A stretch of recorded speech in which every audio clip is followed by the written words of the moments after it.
What is up, Cringe Kids? I'm so excited for this video. I'm going to be going over beginner farming mistakes, how to avoid them, and some tips. Also, we hit 30,000 subscribers, which is crazy, so thank you guys so much. I got Bonnie here, Daisy, Roger, Bailey, a couple others in the back. But yeah, let's just hop right into this video. Alright, so the first one is doing it for the right reason. So I wouldn't want someone to start farming thinking that they're going to be making a lot of money and that being the sole purpose of why they want to do it, because you're not gonna.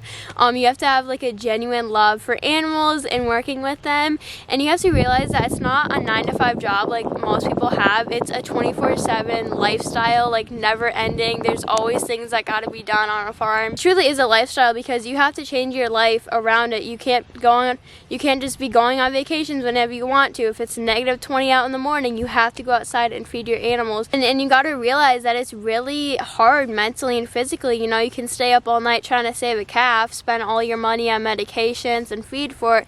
Next morning you go out there and it's dead, and there you go. You didn't make any profit out of it. And so it really is hard mentally and physically, because you know, summer baling hay, that's very tiring. When you got the bugs, it's like 100 degrees out, and there you are trying to throw square bales around.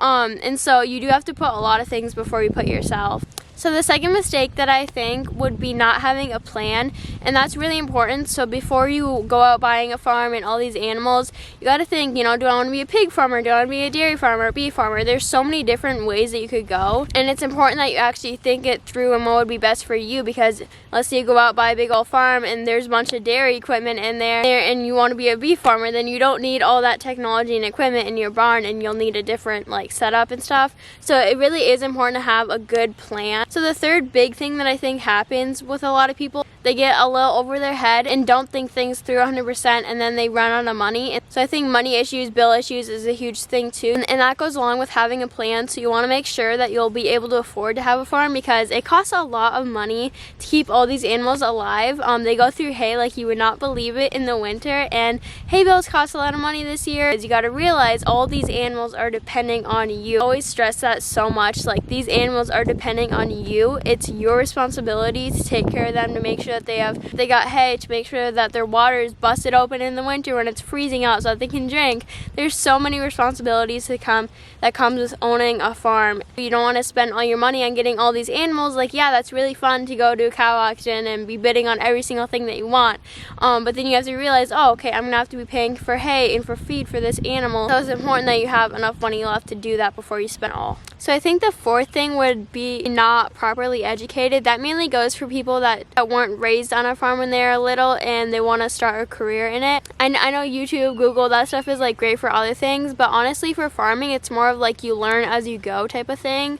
But I don't want to discourage anyone that hasn't been raised on a farm and really wants to do it, because I think that's awesome. Like, America needs more farm people with a mindset and people that like to raise livestock and stuff. So if you want to be a future dairy farmer when you're older, like, you can maybe work there for the summer and see how you like it. Like an example for that would be if I looked up on YouTube how to use a bobcat or something. I'm sure that there's a lot of great videos out there, but personally I feel it's easier if you're actively doing it and like your grandpa, your dad is showing you how to do it. I know for me, my dad got his tractor stuck and he's like, Claire, hop in the bobcat, and I was like so little. He's like, you gotta pull me out. I'm like, I don't know what I'm doing, and he's like, just push the things forward. I'm like, okay. And so that's how I learned. It was just like error and like quick fast thing. But I feel like for farming it's best to do like hands-on type of thing instead of just like staring at a phone trying to figure it out. So I just wanted to quick show you guys. So I've had Bonnie for almost coming up on a year now, and look at how big she's getting. Look at, got a little sheep fur. Like, she was such a little baby when we first got her. Hopefully she has a baby this winter. Oh my gosh, I swear, I'm so obsessed with Highlanders. Look at her fur. Oh my gosh. Guys, look at her fur. Literal sheep fur. Alright, for number 5, it would be not keeping good records. So I know for us this is a big struggle too, but it's really important to write down anytime that you're spending or receiving money. So you know, if you go to the feed mill, spend $500 in feed, you know, write that down. And then if you go to an auction, sell a calf for $800, then write that down. Just so that way you can look at a glance and be like, okay, I lost this much money this month or this year, I profited this month. Because just recently we had to put the little baby piglets on Craigslist to sell them, and I was like, shoot, we didn't write down when when they were born, so I had to try and look through all my videos to see if I said when the pigs were born, which it would have been way easier if I just wrote it down on a piece of paper and I could have found that.